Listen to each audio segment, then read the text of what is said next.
ओम शांति।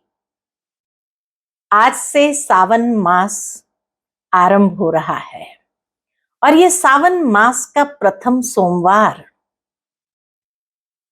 जिसको विशेष माना गया है, क्योंकि कहा जाता है कि परमात्मा शिव भूलोक पर भ्रमण करने आते हैं माता पार्वती के साथ। और विशेष इसलिए महिमा है क्योंकि कहा जाता है कि 4 मास परमात्मा शिव भ्रमण करते हैं और अनेक भक्तों को सच्ची भक्ति का फल प्रदान करते हैं। ये 4 मास के 16 सोमवार का विशेष व्रत भी कई लोग करते हैं। शिव की पूजा अर्चना आराधना करते हैं। कई भक्त परमात्मा शिव का ध्यान करते हैं और मन इच्छित फल की प्राप्ति का अनुभव करते हैं। इस दिन पर विशेष जो माना गया है कि परमात्मा शिव भूलोक पर भ्रमण करने आते हैं, तो जरूर है कि हर एक भक्त आत्मा ये महसूस करता है कि जैसे परमात्मा शिव के समीप है। इसीलिए कई मंत्र उच्चारण करते हैं, कई अनेक रूप से पूजा आराधना करते हैं, शिव को प्रसन्न करने का प्रयत्न करते हैं। भावार्थ यही है कि अगर परमात्मा शिव अवतरित होते हैं भूलोक पर, तो नहीं होगा तभी तो आएंगे। अगर वो यहां ही हो तो फिर क्यों आते हैं? तो इसीलिए ये बात सिद्ध हो जाती है कि कलयुग के अंदर परमात्मा सर्वव्यापी हो नहीं सकते। तभी तो ये सावन के महीने में विशेष वो भ्रमण करने आते हैं। साथ ही साथ इस सावन मास के सोमवारों की अनेक कथाएं पौराणिक रूप से जुड़ी हुई है। पहली कथा यही जुड़ी हुई है कि यह सावन मास में जब परमात्मा अवतरित होते हैं तो शिवरात्रि भी मनाई जाती है। एक शिवरात्रि फरवरी मास में आती है, लेकिन छोटी शिवरात्रि सावन मास में भी आती है। और उसके पीछे एक पौराणिक कथा है। कथा यही है कि एक बार एक शिकारी, जिसके पूरे परिवार के अंदर अन्न का दाना नहीं था, उसके बच्चे भूख से तड़प रहे थे, तो शिकारी ने सोचा चलो आज तो मैं शिकार करके ले ही आऊंगा। शिकार करने निकला, सारा दिन जंगल में भटकता रहा। अंत में उसको एक हिरण मिला। जैसे ही हिरण को मारने के लिए उसने निशाना साधा कि हिरण ने उसको निवेदन किया कि हे शिकारी, मैं जरूर आपके साथ चलने के लिए तैयार हूं, लेकिन मेरे बच्चे भी घर में अकेले हैं, इंतजार कर रहे होंगे।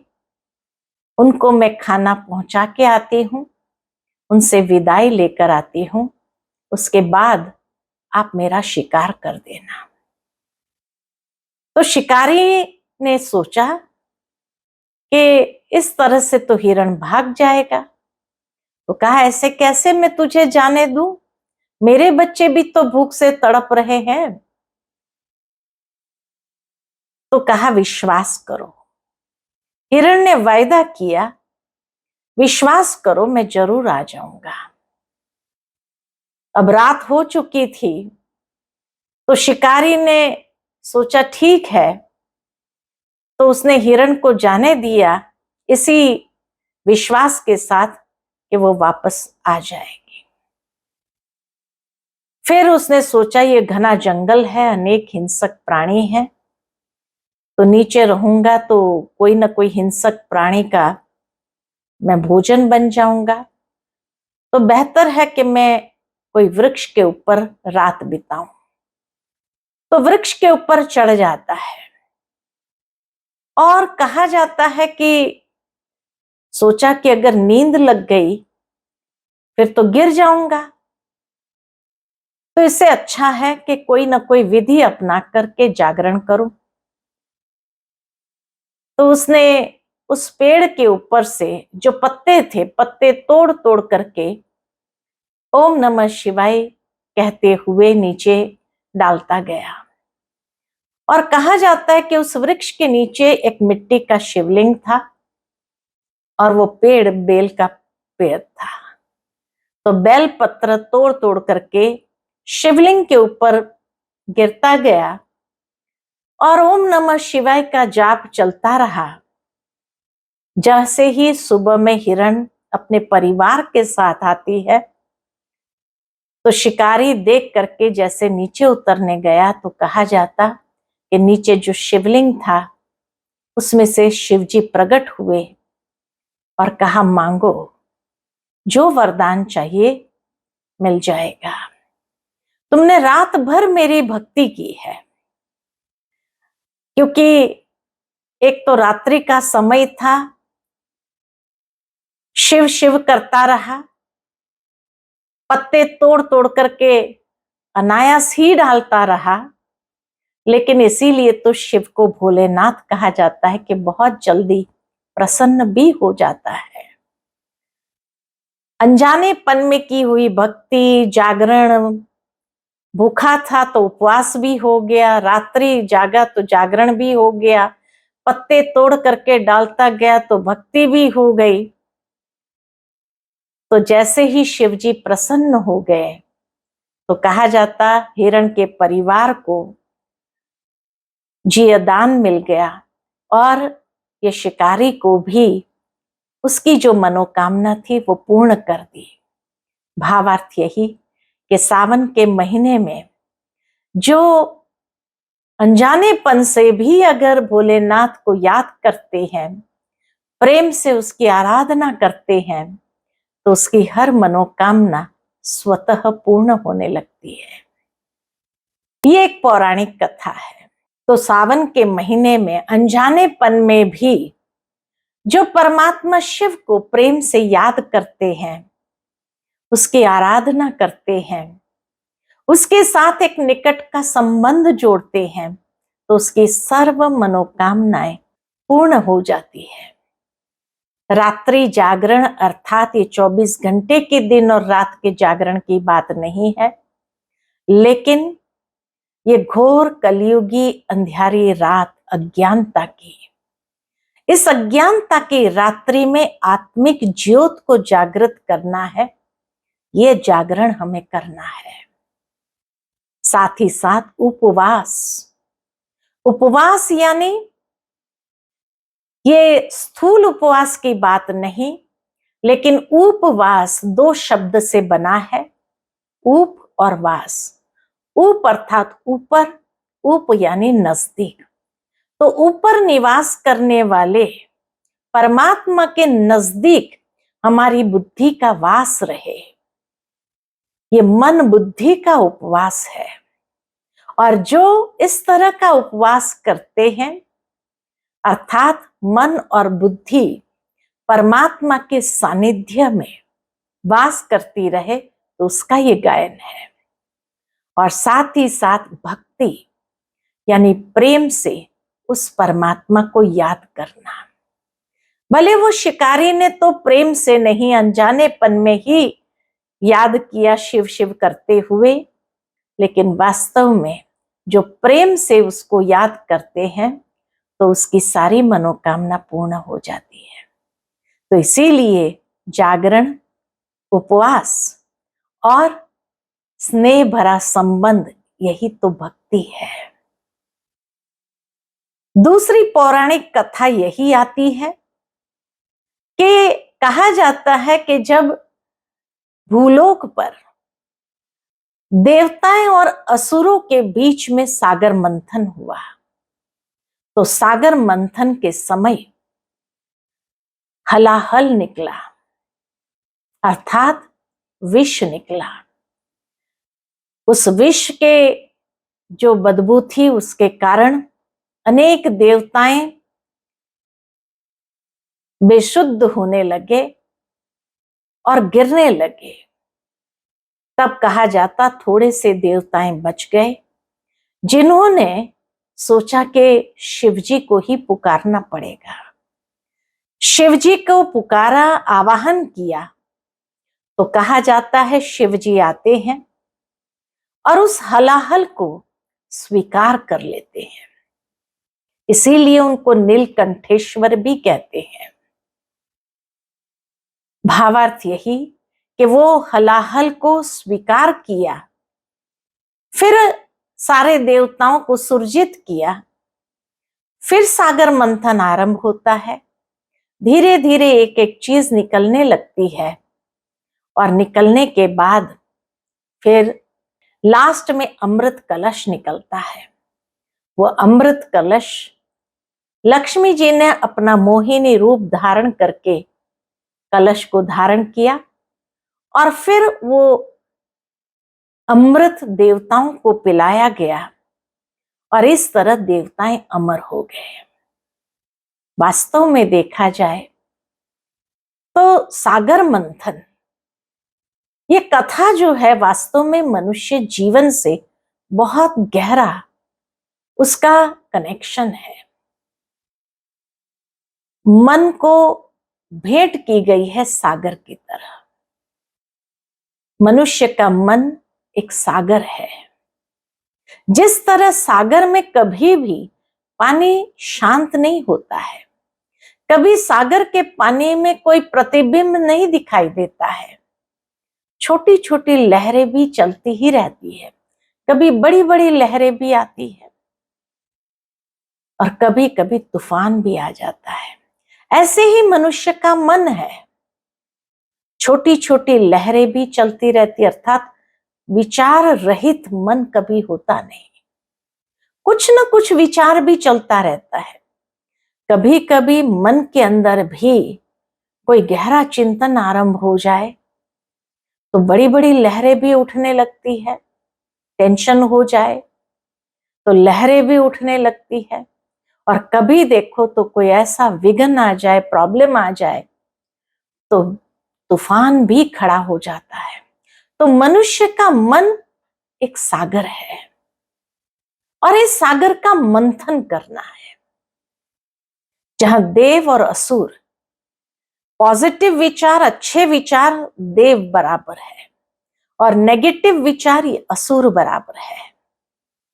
इन दोनों के बीच में ये सागर मंथन होता है, क्योंकि मनुष्य के मन के भीतर ही वो अमृत कलश भी है। लेकिन सबसे पहले क्या निकलता है? हलाहल निकलता है, विष निकलता है। भावार्थ यही कि जो बुरे विचार है वो बुरे विचारों का प्रकोप बढ़ जाता है। मनुष्य वैसे भी अगर देखा जाए कभी भी बैठा होगा, चिंतन कर रहा होगा, धीरे धीरे उसका मन कब नेगेटिविटी की ओर चला जाता है पता ही नहीं चलता है। तो पॉजिटिव विचार नेगेटिव विचार का जो मंथन होने लगता है उसमें धीरे धीरे जैसे जैसे बुरे विचार का प्रभाव बढ़ता जाता है तो अच्छे विचार बेशुद्ध होने लगते हैं, यानी समाप्त हो जाते हैं। कुछ थोड़े से विचार अगर बचते भी हैं, लेकिन ऐसे समय पर अगर परमात्मा शिव का आवाहन करे तो वो आकर के हमारे अंदर का ये हलाहल स्वीकार कर लेता है। कई लोग सोचते हैं कि यह अंदर की बुराई हम परमात्मा शिव को कैसे अर्पित करें। अरे सावन के महीने में सोमवार को जब शिव की पूजा करते हैं तो शिव के ऊपर क्या चढ़ाते हैं? धतूरा चढ़ाते हैं, भांग चढ़ाते हैं, यही चीज तो चढ़ाते हैं। अक के फूल चढ़ाते हैं। ये क्या है?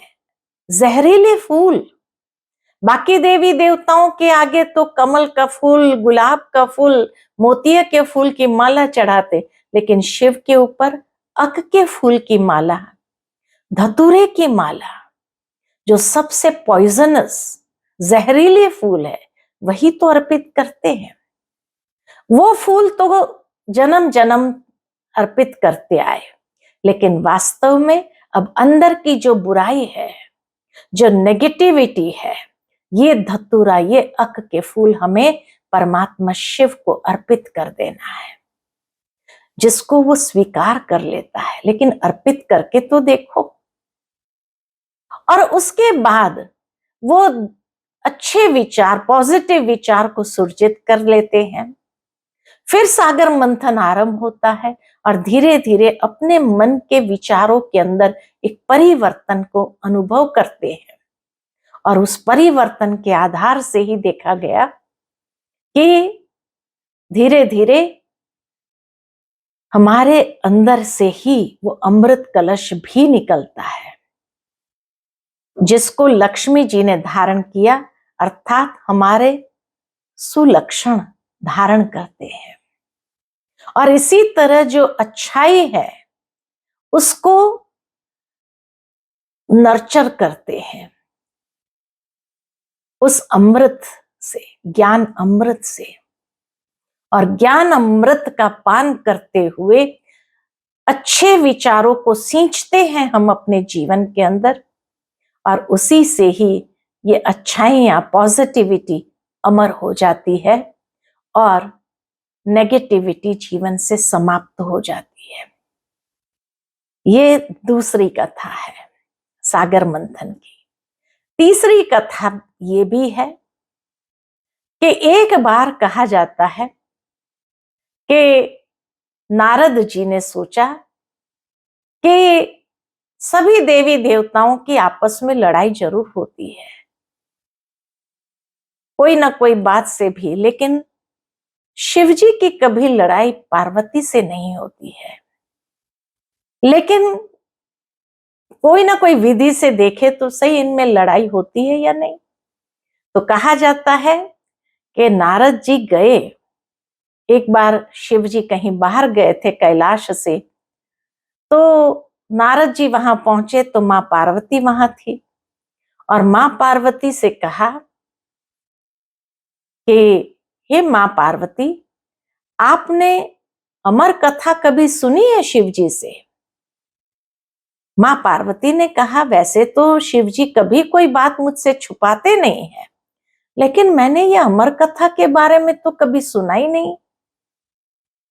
और इस तरह से ये एक बीज बो करके नारद जी वहां से चले गए। कहा जाता है जब शिव जी वापस आए कैलाश पर्वत पर, तो माता पार्वती जी को उदास देखा। राज पूछा गया कि भाई उदासी का कारण क्या है? तो बताया कि आपने मेरे से अमर कथा क्यों छुपाई?